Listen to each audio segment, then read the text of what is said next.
Deuteronomy chapter 21.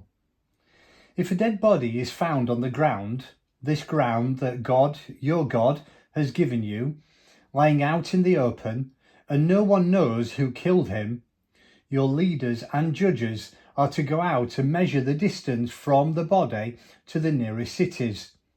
The leaders and judges of that city that is nearest the corpse will then take the heifer that has never been used for work, never had a yoke on it.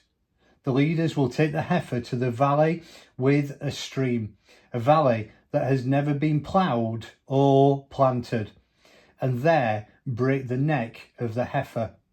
The Levitical priests will then step up. God has chosen them to serve him in these matters by settling legal disputes and violent crimes and pronouncing blessings in God's name. Finally, all the leaders of that town that is nearest the body will wash their hands over the heifer that had its neck broken at the stream and say, "We didn't kill this man, and we didn't see who did it." Purify your people Israel, whom you redeemed, O God. Clear your people Israel from any guilt in this murder. That will clear them from any responsibility in the murder. By following these procedures, you will have absolved yourself of any part in the murder because you have done what is right in God's sight. When you go to war against your enemies and God, your God, gives you victory and you take prisoners, and then you notice among the prisoners of war a good-looking woman who you find attractive and would like to marry, this is what you do. Take her home, have her trim her hair, cut her nails, and discard the clothes she was wearing when captured. She is then to stay in your home for a full month, mourning her father and mother. Then you may go to bed with her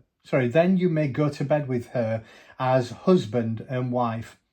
If it turns out you don't like her, you must let her go and live wherever she wishes. But you can't sell her or use her as a slave, since you've humiliated her.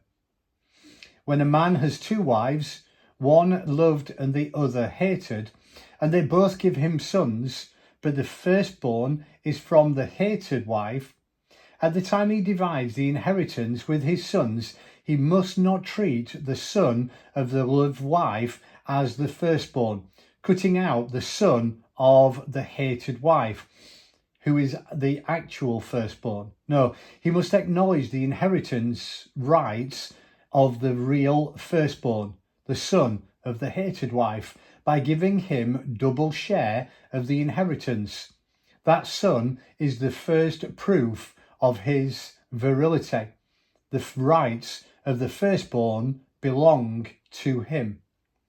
When a man has a stubborn son, a real rebel who won't do a thing his mother and father tell him, and even though they discipline him, he still won't obey, his father and mother shall forcibly bring him before the leaders of the city gate and say to the city fathers, "This son of ours is a stubborn rebel. He won't listen to a thing we say. He's a glutton and a drunk." Then all the men of the town are to throw rocks at him until he's dead.